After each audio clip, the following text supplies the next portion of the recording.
जय हिंद साथियों, मैं अंकित कुमार यादव आप सभी का स्वागत करता हूं सृष्टि ज्ञान केंद्र में, जहां हम पढ़ रहे हैं कक्षा 12वीं की पॉलिटिकल साइंस और जिसमें चल रहा है अध्याय 2, जिसका नाम है एक दल के प्रभुत्व का दौर। एक दल के प्रभुत्व का दौर। आप चल रहे हैं भारत की आजादी के बाद, चल रहे हैं भारतीय राजनीति को समझने, और उस राजनीति में एक दल के प्रभुत्व, एक पार्टी का कैसे प्रभुत्व होता है, क्यों होता है, ये आप चल रहे हैं समझने। जैसा कि आप सब जानते हैं कि भारत की सबसे पुरानी राजनीतिक पार्टी अगर कोई है तो वो है राष्ट्रीय कांग्रेस, भारतीय राष्ट्रीय कांग्रेस। ठीक है, भारतीय राष्ट्रीय कांग्रेस है सबसे पुरानी पार्टी। तो उसी का आपकी आजादी के बाद की राजनीति पे सबसे ज्यादा दबदबा होता है, सबसे ज्यादा दबदबा उसका होता है। क्यों होता है और क्यों उसके दबदबे को कोई तोड़ नहीं पाता एक लंबे समय तक, इस चीज को हम चल रहे हैं समझने आज। और सबसे पहले तो हम ये समझेंगे कि भारत में लोकतंत्र को कैसे स्थापित किया गया। आज जितना आसान लगता है आपको ये वोटिंग सिस्टम, ये सारी चीजें जो हो गई हैं, आज बहुत आसान लगता होगा कि हर जो भी 18 साल का हो जाता है वो अपने आप को वोटिंग लिस्ट में रजिस्टर करा लेता है और उसे एक पहचान पत्र मिल जाता है। वोटर आईडी कार्ड को पहचान पत्र कहते हैं, ठीक है, वो मिल जाता है। और आप जब वोट्स होते हैं तो आप जाके वोट देकर चले आते हैं। यह आपको बहुत आसान लगता होगा, लेकिन यह आसान इतना नहीं था। तो पहले तो हम समझेंगे कि हमारे देश में लोकतंत्र की स्थापना कैसे हुई, हमने आजादी के बाद किस प्रकार से लोकतंत्र को स्थापित किया अपने देश में, और लोकतंत्र को स्थापित करते समय हमें किस प्रकार की समस्याओं का सामना करना पड़ा, ये समझेंगे पहले तो हम। ठीक है, तो चलिए पहले अध्याय को प्रारंभ करते हैं और समझते हैं कि इस अध्याय में क्या क्या है और किन किन विषयों पर हम चर्चा करेंगे। ठीक, तो चलिए इस अध्याय में क्या क्या है। पिछले अध्याय में हमने राष्ट्र निर्माण की चुनौती के बारे में चर्चा की थी। राष्ट्र निर्माण की चुनौती के तुरंत बाद हमारे सामने एक और चुनौती लोकतांत्रिक राजनीति की जमीन तैयार करने की थी। राजनीतिक दलों के बीच चुनावी प्रतिस्पर्धा आजादी के तुरंत बाद शुरू हो गई थी। इस अध्याय में इस चुनावी राजनीति के पहले दशक की बातों पर गौर करेंगे। इस चर्चा से हम निम्नलिखित बातों को समझ सकेंगे। एक लोकतंत्र और निष्पक्ष चुनाव प्रणाली की स्थापना, आजादी के बाद के शुरुआती सालों में कांग्रेस पार्टी का दबदबा, विपक्षी दलों और उनकी नीतियों का उद्भव, ये सारी चीजें हम समझेंगे कि किस प्रकार से हमने लोकतांत्रिक व्यवस्था को अपने देश के संविधान में स्थापित किया और उसे जमीनी हकीकत में तब्दील किया। कैसे हमने लोकतंत्र को यहां स्टैब्लिश किया। जितना आसान, मैंने बोला ना, आज के टाइम पे मैं कह रहा हूं जितना आसान लग रहा है आपको, इतना आसान नहीं था, इतना आसान नहीं था भाई। अगर आप जान लो उस समय कांग्रेस से बड़ा चेहरा तो किसी पार्टी का तो था ही नहीं, कांग्रेस ही सबसे बड़ी पार्टी थी। अगर कांग्रेस चाहती तो चुनाव न कराती, तब भी कोई दिक्कत नहीं थी, जनता कुछ भी नहीं करती, जनता कुछ भी नहीं बोलती। लेकिन कांग्रेस ने उस लोकतांत्रिक भावना का सम्मान करते हुए आपके देश में एक लोकतांत्रिक चरित्र को बनाया और पूरे देश को एक लोकतांत्रिक रास्ते पर चलाया। इस चीज को भी आप समझिए। जब आपका देश आजाद हुआ तो आपका देश दो भागों में बट गया, और दो भागों में बंटने के बावजूद भी लोकतंत्र को स्थापित किया गया। जनता की इच्छाओं के अनुसार शासन को चलाने की प्राथमिकता दी गई। ये एक बड़ी बात है, ये एक बड़ी बात है, और सभी देशों ने इस चीज की तरफ नहीं देखा। आजादी के बाद उन्होंने तानाशाही का रास्ता अपना लिया या एक व्यक्ति की सत्ता का शासन स्थापित कर लिया, लेकिन भारत ने ऐसा नहीं किया। भारत ने जनता की इच्छा के शासन को स्थापित करने का प्रयास किया। तो अब हम चल रहे हैं उसी चीज को समझने के लिए कि भारत ने और कोई रास्ता क्यों नहीं अपनाया आजादी के बाद, क्यों लोकतंत्र को ही सबसे पहली प्राथमिकता दी गई। अब हम चल रहे हैं इस चीज को समझने। लोकतंत्र स्थापित करने की चुनौती, क्या चुनौती थी लोकतंत्र को स्थापित करने की, ये चल रहे हैं हम समझने बहुत ही विस्तार पूर्वक। आपको अब अंदाजा लग चुका होगा कि स्वतंत्र भारत का जन्म किन कठिन परिस्थितियों में हुआ। अब अपने देश के सामने शुरुआत से ही राष्ट्र निर्माण की चुनौती थी और इन गंभीर चुनौतियों के बारे में आप पढ़ चुके हैं। ऐसी चुनौतियों की चपेट में आकर कई अन्य देशों के नेताओं ने फैसला किया कि उनके देश में अभी लोकतंत्र को नहीं अपनाया जा सकता। इन नेताओं ने कहा कि राष्ट्रीय एकता हमारी पहली प्राथमिकता है और लोकतंत्र को अपनाने से मतभेद और संघर्ष को बढ़ावा मिलेगा। उपनिवेशवाद के चंगुल से आजाद हुए कई देशों में इसी कारण अलोकतांत्रिक शासन व्यवस्था कायम हुई। इस अलोकतांत्रिक शासन व्यवस्था के कई रूप थे। कहीं पर थोड़ा बहुत लोकतंत्र रहा लेकिन प्रभावी नियंत्रण किसी एक नेता के हाथ में था, तो कहीं पर एक दल का शासन कायम हुआ और कहीं कहीं पर सीधे सीधे सेना ने सत्ता की बागडोर संभाली। अलोकतांत्रिक शासन व्यवस्था की शुरुआत इस वायदे से हुई कि जल्दी ही लोकतंत्र कायम कर दिया जाएगा। बहरहाल एक बार कहीं अलोकतांत्रिक शासन के पैर जम गए तो फिर उसे बदल पाना मुश्किल हो गया। समझ में आई बात? बहुत से देश हमारे देश के साथ ही बहुत सारे देश आजाद हुए, लेकिन जब उन्होंने आजादी के बाद देश में खलल बलल देखी तो बहुत से देशों ने ये कहा कि हम अभी लोकतांत्रिक रास्ता नहीं अपनाएंगे। हम अभी लोकतांत्रिक मतलब चुनाव के माध्यम से देश में सत्ता को स्थापित नहीं करेंगे। हमारे दो पड़ोसी हमारे साथ आजाद हुए। कौन? एक तो एक तो बना हमारा पड़ोसी।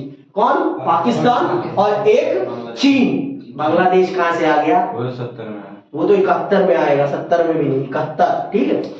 एक आपका पाकिस्तान और ये आपका चीन। ये दोनों बने हमारे साथ, लेकिन दोनों ने लोकतांत्रिक रास्ता नहीं अपनाया। दोनों ने लोकतांत्रिक रास्ता नहीं अपनाया। यहां पर एक पार्टी का शासन स्थापित हो गया और वहां पर व्यक्ति के बाद फिर सेना ने आपकी सत्ता को अपने नियंत्रण में ले लिया।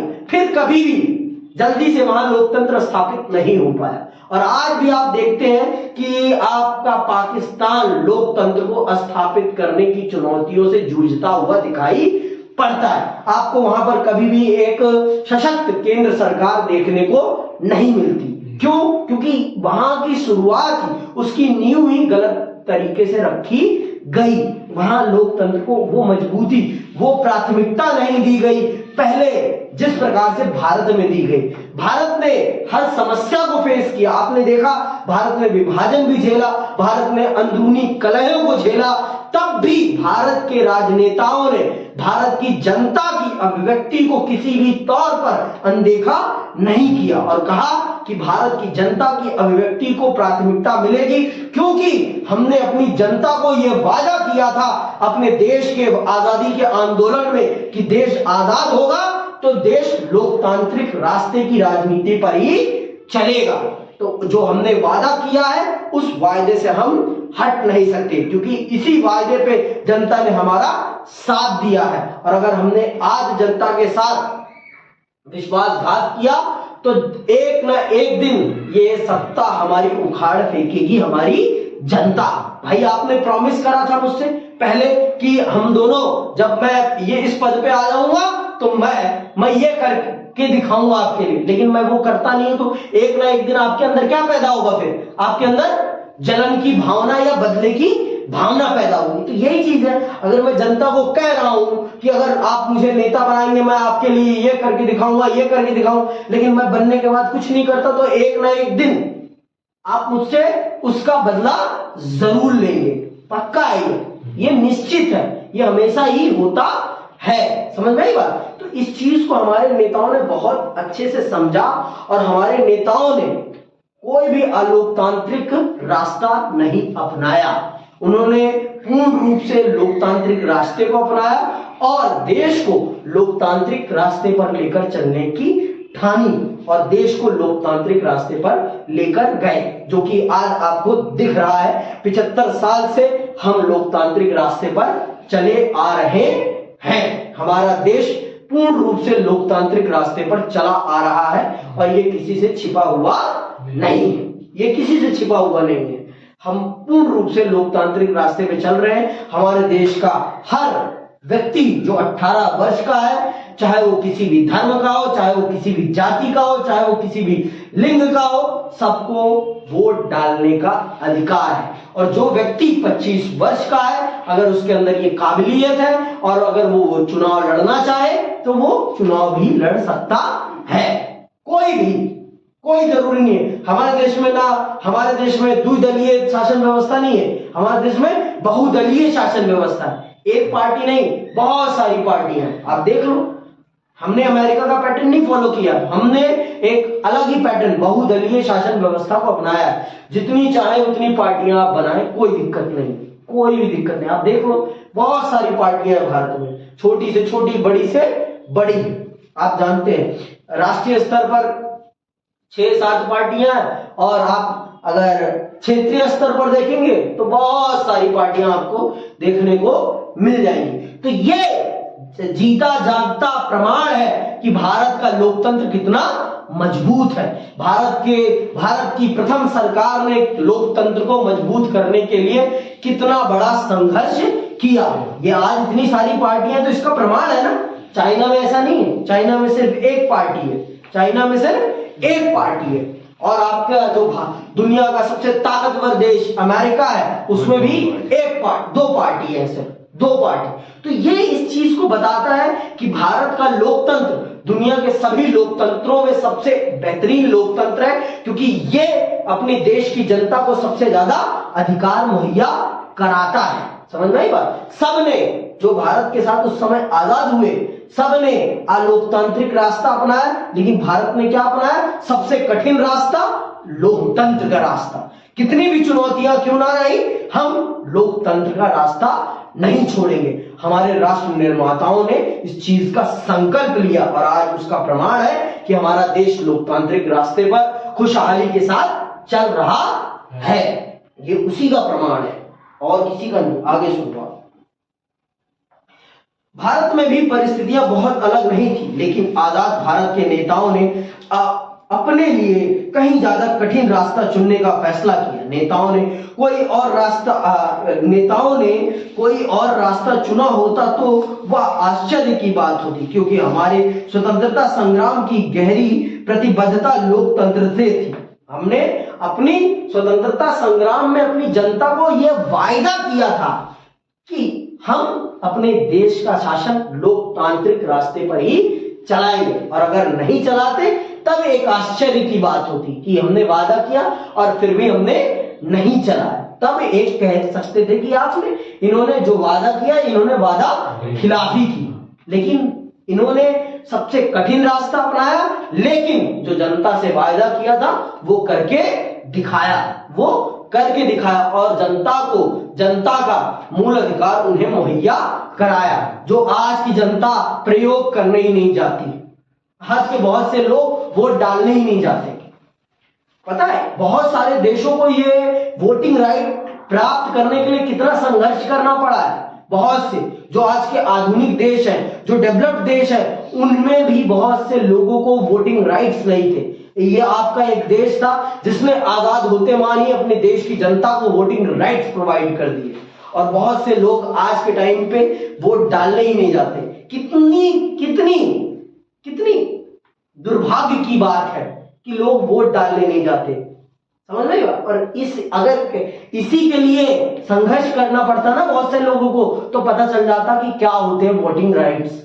आज के टाइम पर अगर ये प्रावधान कर दिया जाए कि जो 2 या 3 वोटिंग विधानसभा और लोकसभा के चुनाव में पार्टिसिपेट नहीं करेगा, उसे भारत की नागरिकता से निरस्त कर दिया जाएगा। देखो आप, वोटिंग परसेंटेज ना बढ़ जाए तो कहने वाली बात है। ये वोटिंग राइट कोई छोटी चीज नहीं है, ये आपके भविष्य को निर्धारित करता है।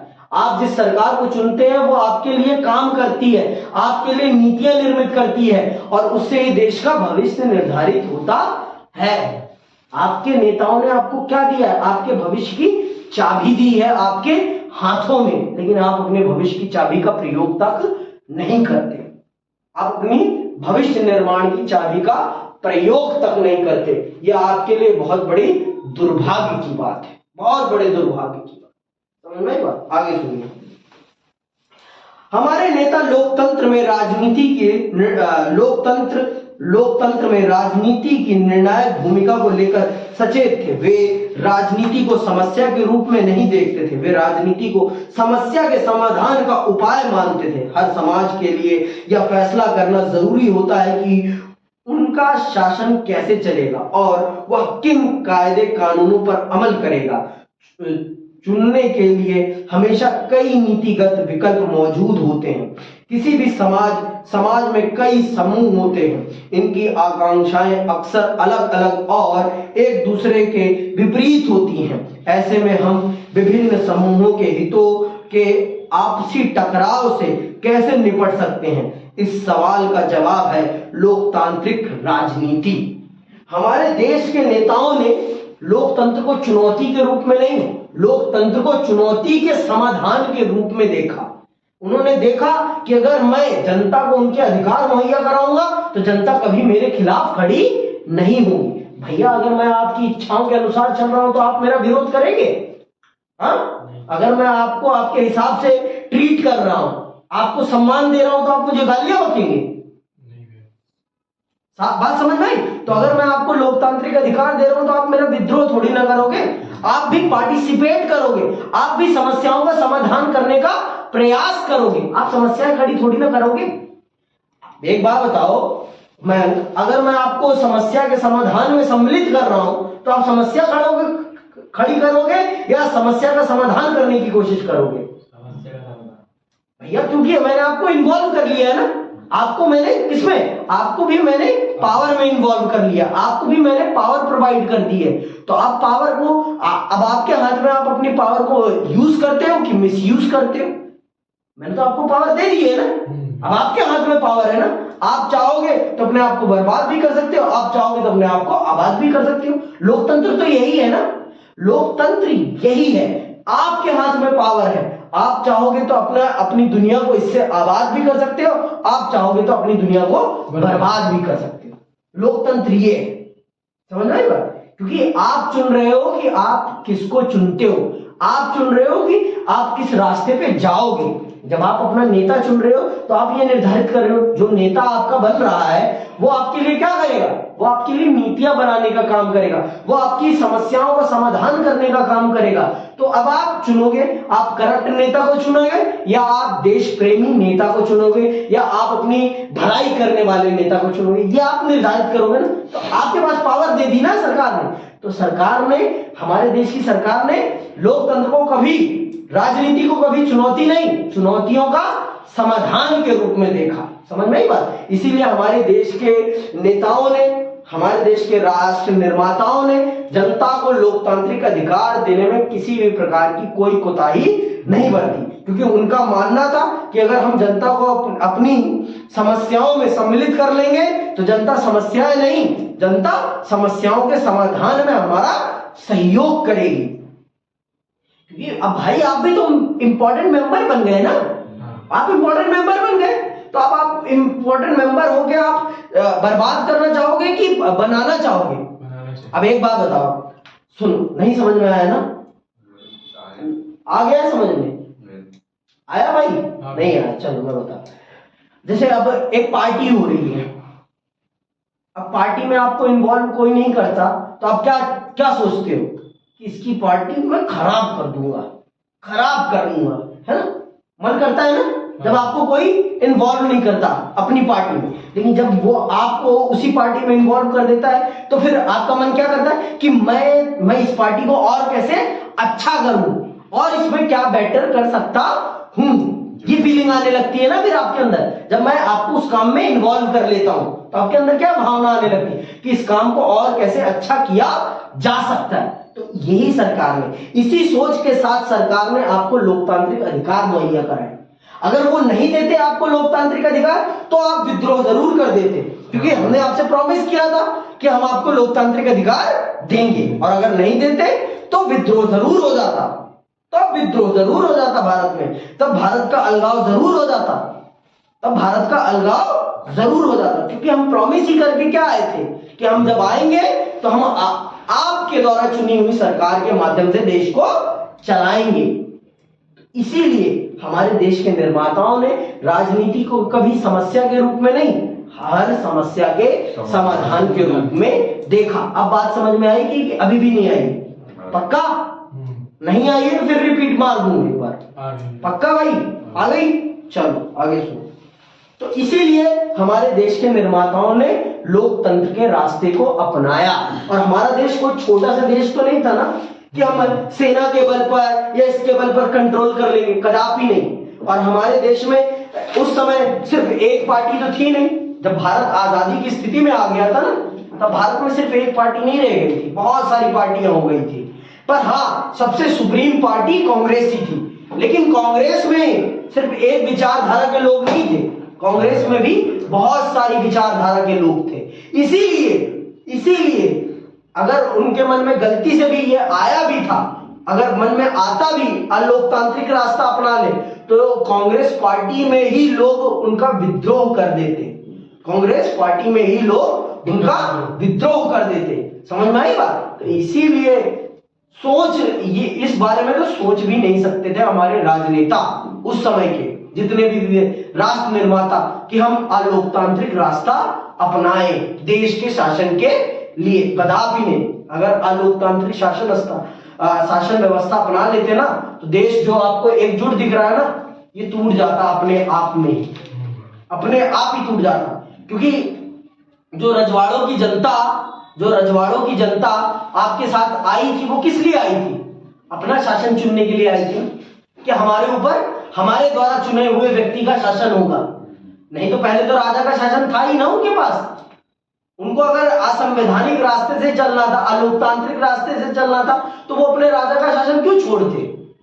उनको राजा के शासन को छोड़ने का उनके मन में इच्छा क्यों पैदा हुई? क्योंकि अब वो जहां जा रहे थे, जिस देश के निर्माण में वो भागीदारी दे रहे थे, वहां पर क्या था? वहां पर वो अपने शासन को खुद चुन रहे थे। अपने शासक को वो खुद चुन रहे थे। यही तो था ना, यही तो बेटरमेंट था ना भारत में। रजवाड़ों में ये बात नहीं थी।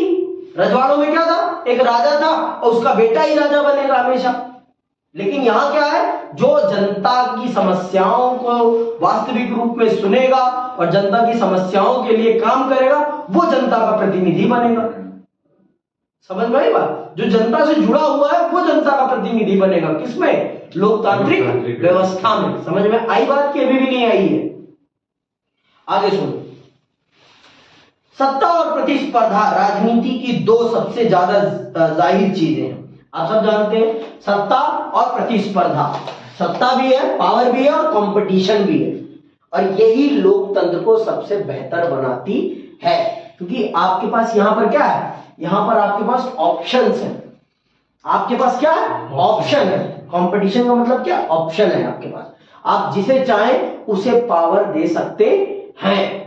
आप जिसे चाहें उसे पावर दे सकते हैं अपने ऊपर रूल करने की। आपके हाथ में, यू हैव द पावर। समझ में आई बात? आपके पास वो शक्ति है कि आप किसे चुनते हैं अपने ऊपर शासन करने के लिए। आपके हाथ में है, किसी और के हाथ में नहीं है। आई बात समझ में? यह है लोकतंत्र की सबसे अच्छी चीज। अभी भी नहीं समझ में आई? इधर आओ मेरे पास। जैसे मिहुल है, अब आप लोग हो, ठीक है? मैं किधर आ रहा? आओ दौड़ जाओ।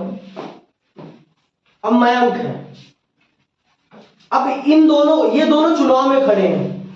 ये दोनों क्या खड़े हैं? चुनाव। तो अब आपके पास ऑप्शन है। आप भैया अगर मयंक नहीं होते, इधर यार मयंक हट जाओ स्क्रीन। अब मयंक नहीं होते तो सिर्फ यही थे। इनके अलावा आप किसी और को चुन नहीं सकते थे। रजवाड़े में क्या है कि राजा के बाद राजा का बेटा गद्दी पे। लेकिन लोकतंत्र में क्या है? आपके पास ऑप्शन हो जाता है। ऑप्शन आ जाता है कि आप जिसको चाहें, जो आपको अच्छा लगता है, जिसकी बातें, जिसकी नीतियां आपको अच्छी लगती है, आप उसके हाथ में अपनी पावर दे सकते हैं। यह है लोकतंत्र। लोकतंत्र में आपकी इच्छा प्राथमिक रखती है, प्राथमिकता रहती है। समझ में? आपकी इच्छा की प्राथमिकता। आप जिसे चाहेंगे आप उसे अपने वोट से विजयी बनाएंगे। मैं इनको नहीं बनाऊंगा, मैं जानता हूं। ठीक है? अब बात समझ में आ गई कि सत्ता और लोकतंत्र में क्या है? पावर भी है और कंपटीशन भी है। पावर भी है और कंपटीशन भी। आप देख लो अभी जिन राज्यों में चुनाव चल रहा है, आप देख सकते हो कितने बड़े स्तर पर चीजें हो रही हैं, कितनी बड़ी स्तर पर चीजें हो रही हैं चेंज। आगे सुनो, क्या हुआ, नहीं समझ में आया क्या अभी भी? पक्का? लेकिन राजनीतिक गतिविधि का उद्देश्य जनहित का फैसला करना और उस पर अमल करना होता है, और ऐसा होना भी चाहिए। हमारे नेताओं ने इसी रास्ते को चुनने का फैसला किया, इसीलिए हमारे नेताओं ने इस रास्ते को चुनने का फैसला किया, क्योंकि अगर मैं आपको रिस्पॉन्सिबिलिटी दे रहा हूं तो आप उस काम को करेंगे, क्योंकि अगर आप नहीं करेंगे तो अगली बार मैं आपको हटा दूंगा। जनता ये कर सकती है कि अगली बार आपको वोट नहीं डालेगी, समझ में आई बात? अगली बार आपको वोट ही नहीं डालेगी, अगर दूसरे को डाल देगी। लेकिन राजवाड़ी में क्या है, चाहे वो काम करे या ना करे, उसी का बेटा राजा बनेगा, कुछ भी हो जाए। या जो अलोकतांत्रिक व्यवस्था है वहां पर क्या होता है, चाहे काम हो या ना हो, जिसको चुना जाएगा वो बैठेगा, वहां जनता भूमिका नहीं निभाती। लेकिन यहां लोकतंत्र में क्या होता है कि अगर आपने जिसको अपना प्रतिनिधि चुना है उसने काम नहीं किया तो अगली बार आप उसे लात मार के हटा सकते हैं अपने वोटों के माध्यम से। लेकिन अलोकतांत्रिक व्यवस्था में ऐसा नहीं होता। अब आपको समझ में आया कि हमारे देश के नेता, राष्ट्र निर्माता लोकतंत्र के प्रति और अपनी जनता के अधिकारों के प्रति कितना सजग थे, और उन्हें उनके अधिकार मुहैया कराने में कितनी ज्यादा मंशा, अपनी मंशा रखते थे। इसीलिए भारत इतनी तेजी से आगे बढ़ा है, कोई और कारण नहीं है। पाकिस्तान बर्बाद हुआ, क्यों बर्बाद हुआ? क्योंकि उसकी नींव ही गलत तरीके से रखी गई, और भारत की नींव, जड़ ही बहुत ही मजबूती से रखी गई है। समझ में आई बात? और आपकी भी नींव कमजोर है, इसीलिए आप समझ नहीं पाते चीजों को, और अगर आपने भी सही ढंग से चीजों को समझा होता तो आपको समझने में कभी कोई दिक्कत ही नहीं आई होती। तो समझ में आई बात? हमेशा कभी भी जब पढ़ो तो गहराई के साथ पढ़ो, और किताब खोलकर पढ़ो, एनसीईआरटी को खोलकर, तब आपको बातें समझ में आएंगी। देखो, पढ़ाई कोई शॉर्टकट नहीं है, 2 मिनट का खेल नहीं है कि आपने मुगली घुट्टी 455 ली और पी ली, पढ़ाई आ गई, कदापि नहीं। पढ़ाई सबसे मुश्किल काम है, और आ जाएगी तो कभी नहीं जाएगी आपके पास। अगर आप चीजों को समझ जाओगे ना तो कभी आप नहीं भूलोगे, और नहीं समझोगे तो कभी समझ में ही भी नहीं आएगी। समझ में आएगा? आप इसको यूट्यूब से नहीं कर सकते, इसको करने का अर्थ है अपने आप से करना पड़ेगा आपको। ये 1 घंटे 2 घंटे का खेल नहीं है, ये जिंदगी भर का खेल है। जिंदगी 12 साल 15 साल 20 साल लगाता है इंसान, तब जाकर उसे सही ढंग से दुनिया की समझ आती है। दुनिया की समझ में आई बात? एक दिन में नहीं आती भाई, तभी फर्स्ट क्लास है, सेकंड क्लास है, थर्ड क्लास है, फोर्थ क्लास, फिफ्थ क्लास, तभी इतनी सारी क्लासेस है। नहीं तो पहले में बार में ही ये ले भाई तू 12वीं का पेपर दे पास हो जाए, ऐसा तो नहीं है ना। क्योंकि पढ़ाई क्या है, एक चरणबद्ध तरीका है चीजों को समझने का। चीजों जिस लेवल में आप है उस लेवल की चीजें आपको समझाई जाती है, फिर ऊपर अपग्रेड करते करते आपको यहां तक लाया जाता है। लेकिन आपको यहां तक की चीजें, आपको बेसिक ही नहीं पता चीजें। क्यों नहीं पता? क्योंकि स्कूल में पढ़ाया नहीं जाता, और आप लोग भी नहीं पढ़ना चाहते। दिक्कत यहां भी तो है। और जहां पढ़े भी हैं आप ट्यूशन, वहां आपको इतनी बारीकी से चीजें पढ़ाई ही नहीं जाती। समझ आई बात? चीजों को क्वालिटी के साथ पढ़ो, क्वांटिटी के साथ मत पढ़ो। क्वालिटी मैटर करती है। क्वालिटी से इंसान, प्योर घी खाओगे तो ज्यादा चमक आएगी, मिलावटी घी खाओगे तो कभी आगे नहीं बढ़ पाओगे। मिलावटी घी आपके शरीर को खराब करेगी, और प्योर घी आपके शरीर को क्या करेगी? चमकाएगी। समझ में आई बात? तो ट्यूशन का मतलब क्या है? ट्यूशन आप क्यों ले रहे हो? क्योंकि स्कूल में आपकी पढ़ाई नहीं हो रही है, आप पढ़ने के लिए ट्यूशन ले रहे हो। आप सिलेबस कंप्लीट करने के लिए नहीं, चीजों को समझने के लिए आप ट्यूशन ले रहे हो, जिससे कि आपको बारीकी से चीजें समझ में आए। समझ में आई बात? अगर स्कूल की तरह इस सिलेबस को दे भगम भाग देगा, भगम भाग कराया गया, तो फिर मतलब क्या है ट्यूशन लेने का भाई? मतलब क्या? कुछ मतलब है? अब बात समझ में आई कि आप चीजों को गहराई से समझें। आप जब गहराई से चीजों को समझेंगे तब आपको बातें समझ में आएंगी, और नहीं समझोगे तो कदापि नहीं आएगी, कदापि नहीं आएगी। समझ में आई बात? ये है तरीका। तो अब आपको समझ में आया कि हमारे देश के राष्ट्र निर्माताओं ने क्यों लोकतांत्रिक रास्ते को ही अपनाया। वो चाहते तो अपना सकते थे अलोकतांत्रिक रास्ता, फिर भी उन्होंने नहीं अपनाया। क्यों? क्योंकि उन्होंने देश की आजादी से पूर्व देश की जनता से वायदा किया था कि हम अपने देश की शासन व्यवस्था लोकतांत्रिक रास्ते पर चलाएंगे। उन्होंने वायदा किया था अपने देश की जनता से, और जनता ने इसी विश्वास के साथ उनका सपोर्ट किया था कि हाँ, अगर ये लोग आएंगे सत्ता में तो ये हमारे हाथ में, हमारे देश की शासन की बागडोर हमारे हाथों में देंगे। तभी तो विश्वास किया था ना। और अगर ये नहीं करते तो फिर क्या होता? फिर देश की जनता सीधे तौर पर विद्रोह करती। समझ में? जिस देश को जोड़ने के लिए हमने इतना संघर्ष किया, वो हमारी एक गलती के कारण अपने आप ही टूट जाता। अब बात समझ में आई कि हमने क्यों लोकतंत्र को ही अपनाया। दुनिया के और सभी देशों ने अलोकतांत्रिक रास्ता अपना लिया, लेकिन भारत ने क्यों नहीं अपनाया? क्योंकि भारत के नेता और भारत की जनता बहुत ज्यादा अवेयर हो गई थी। जिस व्यक्ति के नेतृत्व में भारत की जनता ने आजादी की लड़ाई लड़ी, वो व्यक्ति लोकतंत्र के प्रति बहुत ज्यादा कट्टर रूप से जुड़ा हुआ था। कौन? गांधी और भी बहुत सारे नेता। समझ रहे? हम पाकिस्तान नहीं थे, क्योंकि पाकिस्तान की जनता को कोई प्रॉमिस नहीं किया गया था। पहली बात तो पाकिस्तान नाम का कोई देश ही नहीं था। पाकिस्तान तो इमीडिएटली बना है, अर्जेंटली। तो अर्जेंटली जो चीजें बनती है उनमें कोई प्रॉमिस नहीं होता, वो खराबी होती है हमेशा। बात समझ में आ गई? बात चलो आगे सुनो। पिछले साल आपने पढ़ा कि हमारा संविधान कैसे बना। आपको याद होगा कि हमारा संविधान 26 नवंबर 1949 को अंगीकृत किया गया और 24 जनवरी 1950 को इस पर हस्ताक्षर हुए। यह संविधान 26 जनवरी 1950 से अमल में आया। उस वक्त देश का शासन अंतरिम सरकार चला रही थी। उस वक्त तक देश का शासन कौन चला रही थी? अंतरिम सरकार।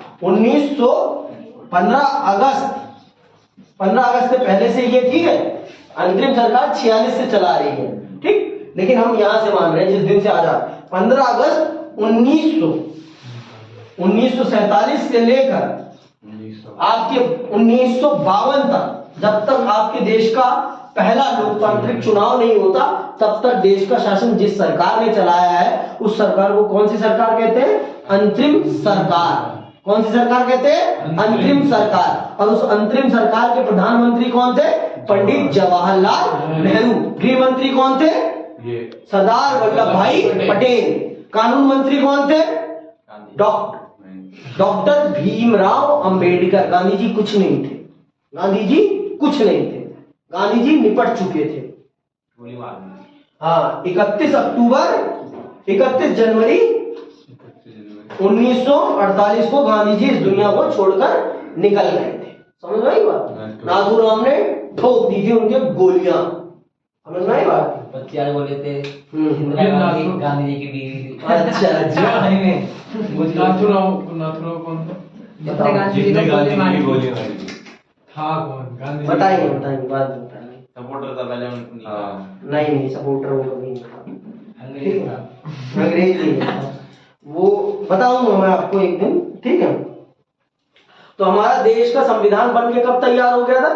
26 नवंबर 1949 को। 1949, समझ में क्यों?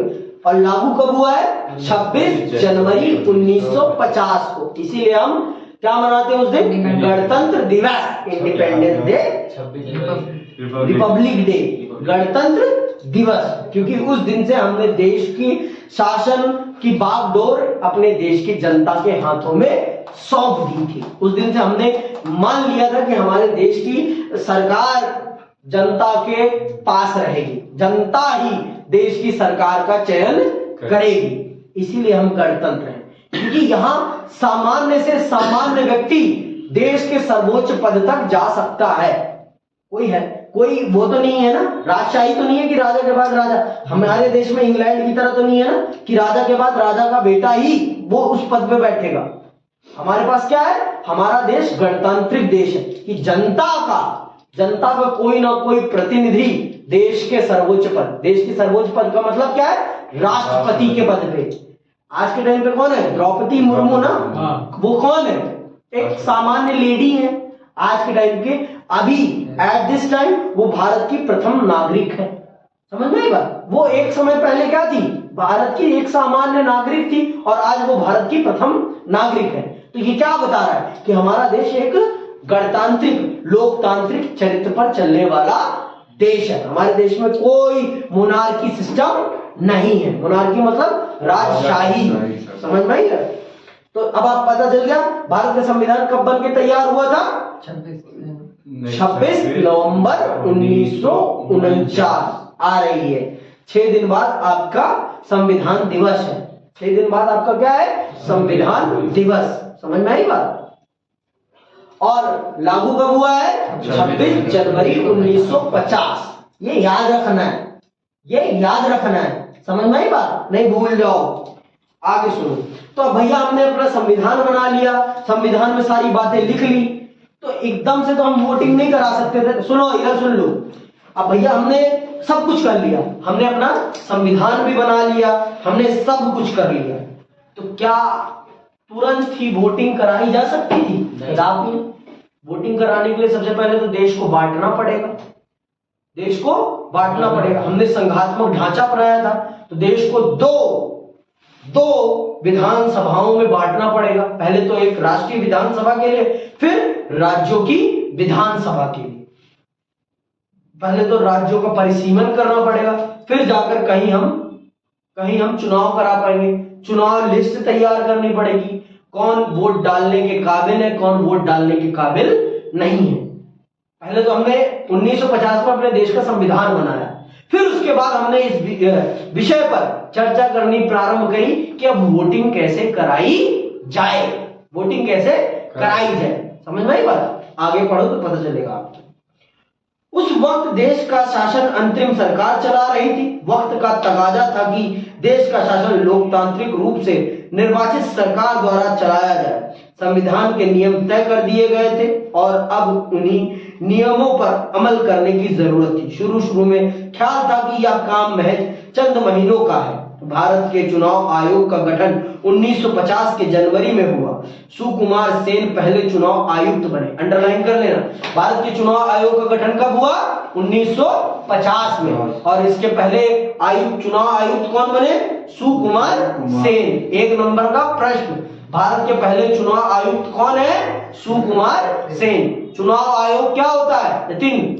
चुनाव आयोग क्या काम करता है? चुनाव का निर्धारण करता है। चुनाव से संबंधित जितने भी काम होते हैं उन सभी कामों को अंजाम देने में चुनाव आयोग बहुत बड़ी भूमिका निभाता है। चुनाव आयोग एक संवैधानिक संस्थान है। चुनाव आयोग क्या है? संवैधानिक संस्थान है।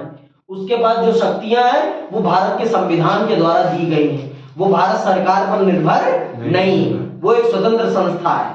वो भारत सरकार पर निर्भर नहीं है, वो भारत सरकार को अपनी जेब में रखती है। चुनाव के समय चुनाव आयोग से ज्यादा शक्तिशाली इस देश में कोई नहीं है। समझ में आई बात? चुनाव के टाइम सबसे शक्तिशाली कौन है? चुनाव आयोग। क्यों? क्योंकि ये एक संवैधानिक संस्थान है। क्या है ये? संवैधानिक संस्थान। समझ में आई बात? इसको सीधे तौर पर संविधान से शक्तियां मिली हुई हैं। ये भारत सरकार पर निर्भर नहीं है अपनी शक्तियों के लिए। समझ में आई? तो भारत के पहले चुनाव आयुक्त कौन थे? सुकुमार सेन। देखो, हमने अपना संविधान बना लिया।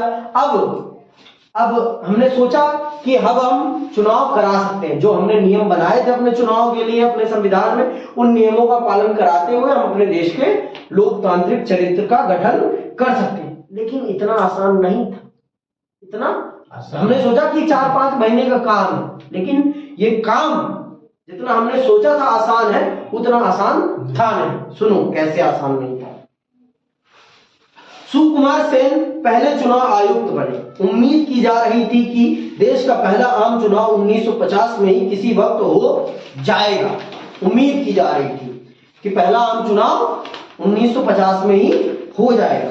बहरहाल चुनाव आयोग ने पाया कि भारत के, अंडरलाइन कर लो ये सारी बातें, कि चुनाव होने में 2 साल का समय क्यों लग गया, 2 साल का समय क्यों लग गया, या कहिए 1 साल 14 महीने का समय क्यों लगा, ये जान लीजिए आप।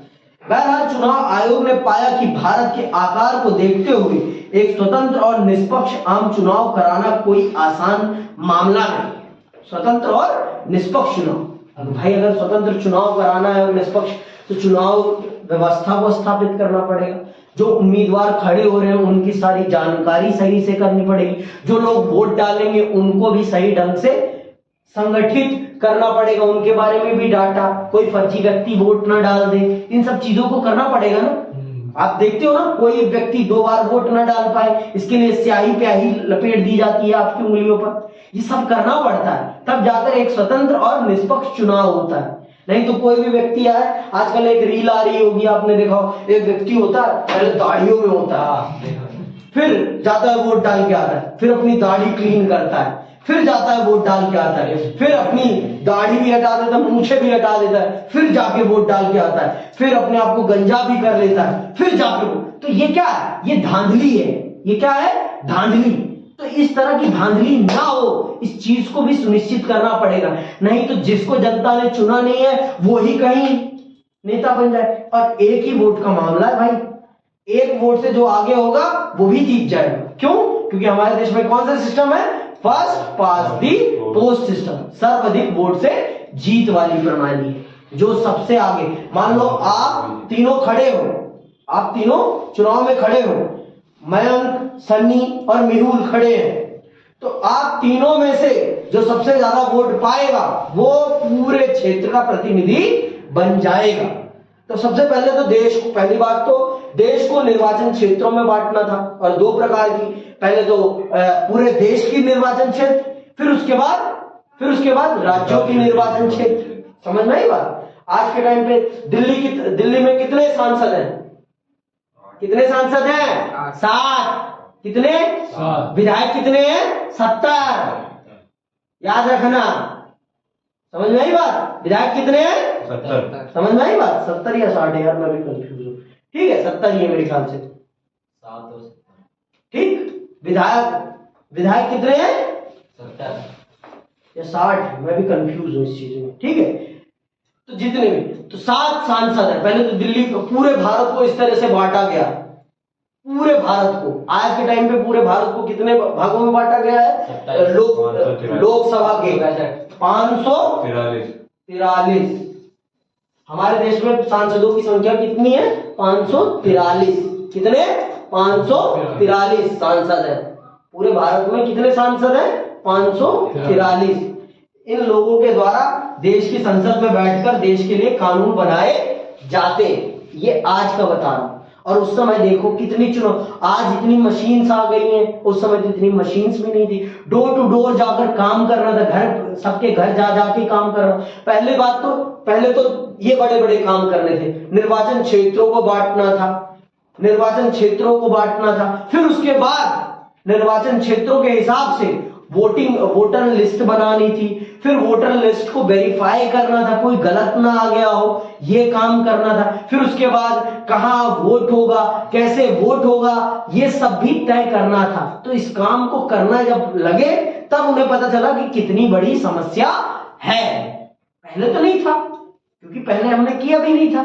तो जब हमने इस काम को करना स्टार्ट किया तब जाकर हमें पता चला ये कितनी बड़ी समस्या है। कोई चुनाव कराना कोई आसान काम नहीं है, सबसे मुश्किल काम है चुनाव कराना। तो जब हमने ये सब देखा, निष्पक्ष स्वतंत्र चुनाव कराना, निष्पक्ष और स्वतंत्र चुनाव कराना इतना आसान काम नहीं है। कोई व्यक्ति 2 बार ना आ जाए, फर्जी ना हो जाए, ये सब करना था। हमें कोई ऐसा तरीका अपनाना था जिससे कि कोई व्यक्ति बार बार वोट डालने ना आ जाए। इन सब चीजों को हमें निश्चित करना था, तब जाकर हम एक स्वतंत्र और निष्पक्ष लोकतांत्रिक व्यवस्था स्थापित कर पाते। आगे सुनो तो पता चलेगा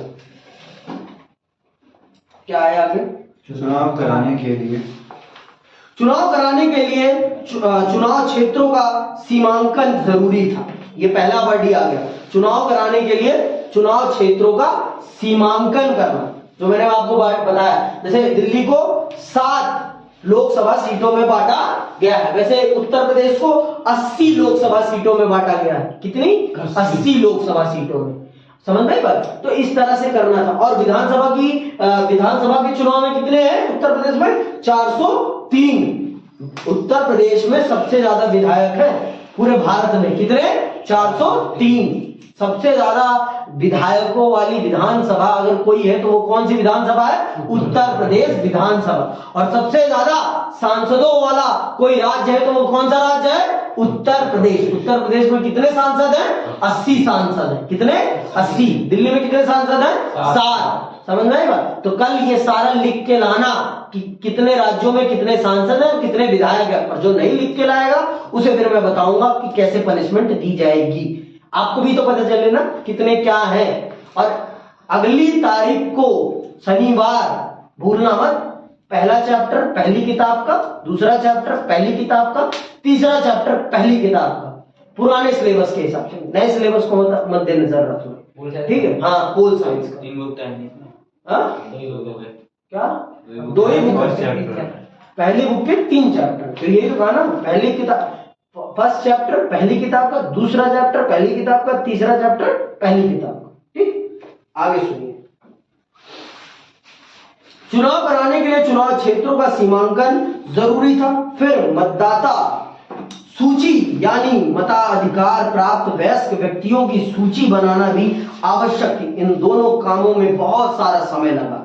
मतदाता सूची का जब पहला प्रारूप प्रकाशित हुआ तो पता चला कि इसमें 40 लाख महिलाओं के नाम दर्ज होने से रह गए। देख लो आप, 40 लाख लोगों को वोट डालने का अधिकार ही नहीं मिल पाता। गलती हो गई थी, उनके नाम ही नहीं दर्ज हो पाए। क्यों? क्योंकि पहले के टाइम पे क्या, फलाने की बीवी है ये, नाम तो कोई बताता ही नहीं था। महिलाएं तो खासकर अपना नाम बताने से हिचकिचाती मेरा नाम नहीं, मेरे पति का नाम ये है, आप ये लिख लीजिए, ये होता था। अब पहले तो गांव में लोग इतने शिक्षित ही नहीं थे। मैंने आपको बताया ना, भारत में उस समय कितने प्रतिशत लोग शिक्षित थे? सिर्फ 15% लोग। इससे भी कमी थे। मैंने एक सही आंकड़ा देने के लिए आपको बता दिया, वैसे तो थे 13%। ठीक है, तो हम 15 मान के चल रहे हैं मोटा मोटी। और वो 15% लोग कहाँ रहते होंगे? जब शिक्षित शहरों में रहते होंगे। ठीक है, और देश की जनसंख्या सबसे ज्यादा कहाँ निवास कर रही थी? गांव में। 85% जनसंख्या गांव में निवास कर रही थी। तो अब आप सोचो कितनी समस्या हुई होगी चुनाव आयोग के अधिकारियों को चुनाव संबंधी डाटा कलेक्ट करने में, चुनाव लिस्ट को तैयार करने में कितनी समस्याएं। पहला जब चुनाव लिस्ट का प्रारूप निकला तो उसमें 40 लाख महिलाओं के नाम ही नहीं थे। 40 लाख। और अगर ऐसे ही करा दिया जाता तो क्या होता? उनके साथ क्या होता? उनके लोकतांत्रिक अधिकार का हनन होता ना, कि उनको उनके लोकतांत्रिक अधिकार नहीं मिले। समझ में आई बात? तो ये क्या होता? देश की 40 लाख महिलाओं के साथ क्या हो जाता? अन्याय हो जाता, उनके मौलिक अधिकार का उल्लंघन हो जाता। तो फिर चुनाव आयोग ने उन सभी समस्याओं को दुरुस्त किया, फिर जाकर चुनाव कराया।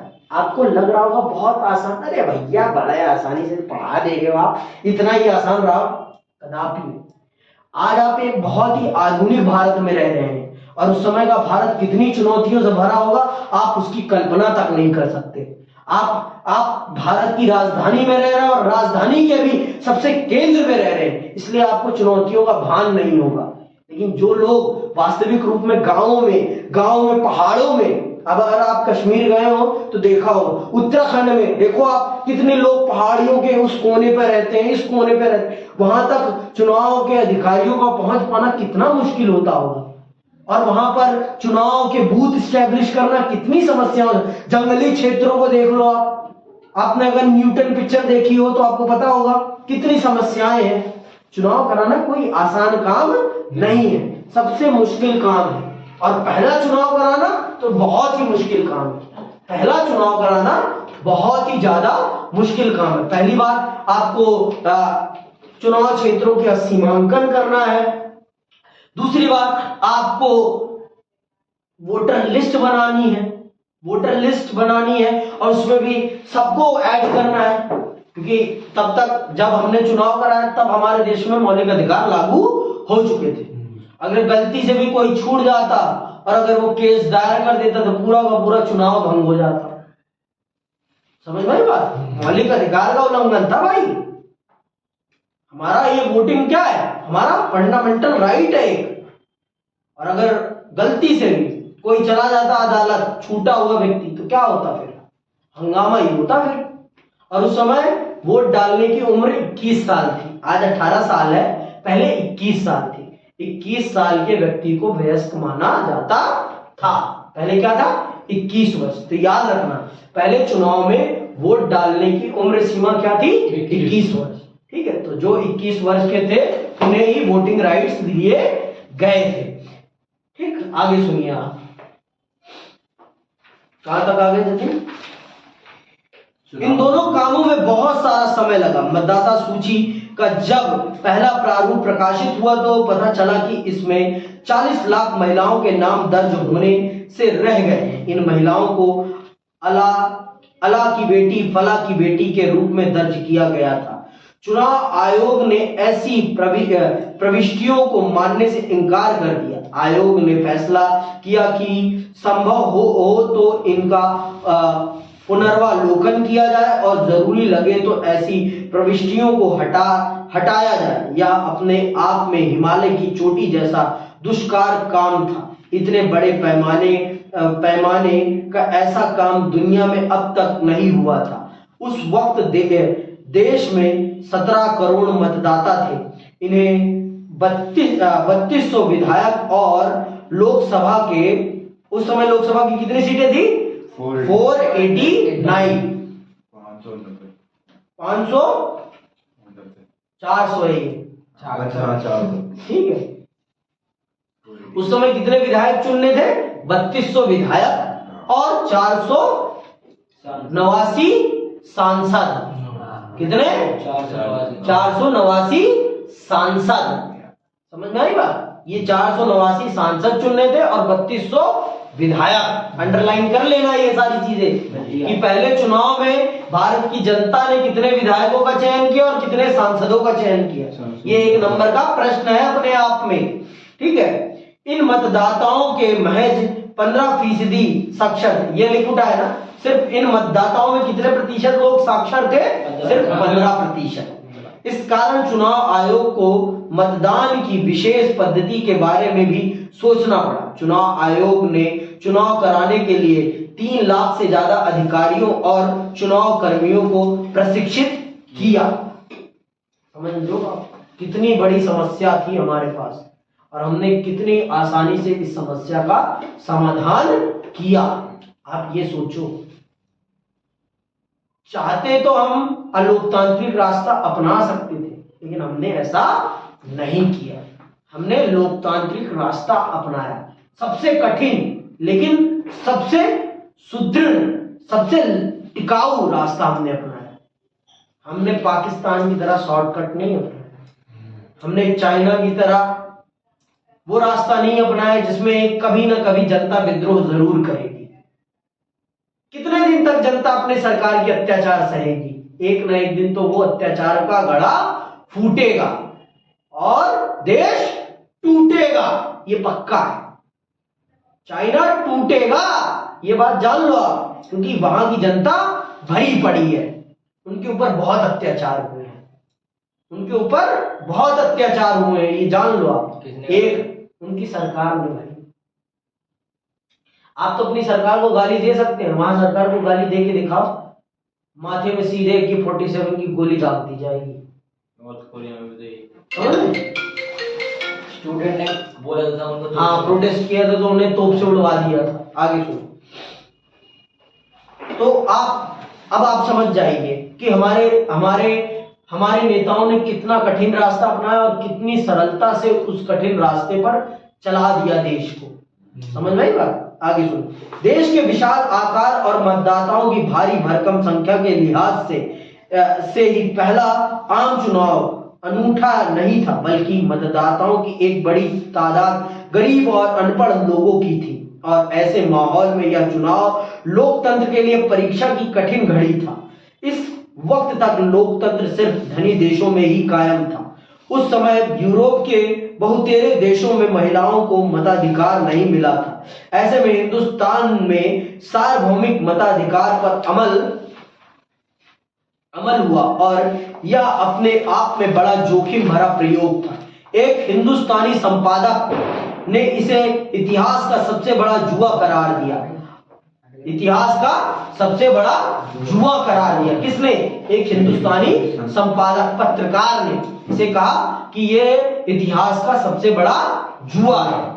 ठीक है, इसी तरीके से पूछा जाएगा आपसे कि इतिहास का सबसे बड़ा जुआ क्यों कहा गया है भारत के पहले आम चुनाव को, तो आप इस पे उत्तर लिखेंगे। क्यों लिखे, कैसे लिखेंगे, ये अब आप लिख के दिखाएंगे मुझे। ठीक है, इतिहास का सबसे बड़ा जुआ करार दिया।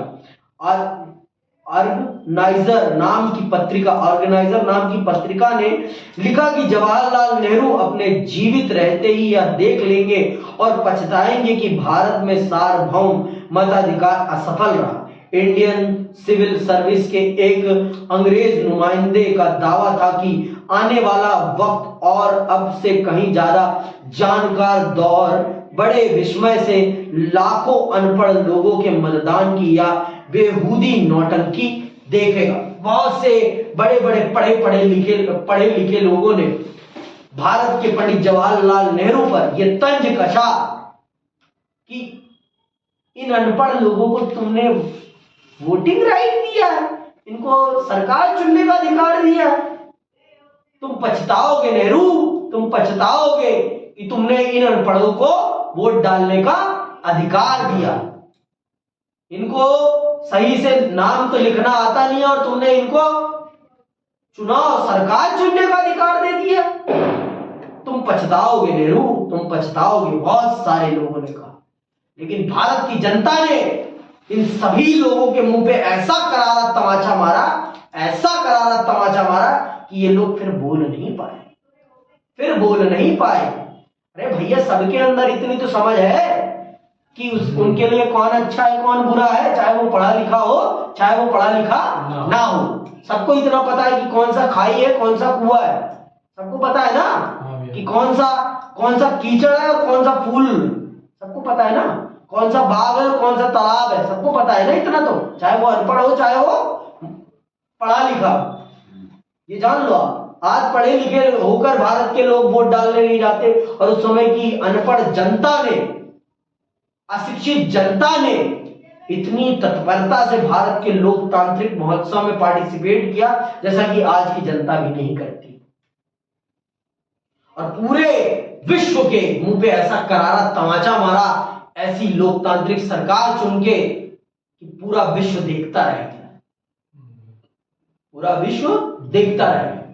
और ये जिस व्यक्ति ने कहा इतिहास का सबसे बड़ा जुआ, ये भी देखता रह गया कि ये जुआ नहीं था, ये देश की जनता को अधिकार देने का एक बहुत अच्छा तरीका था।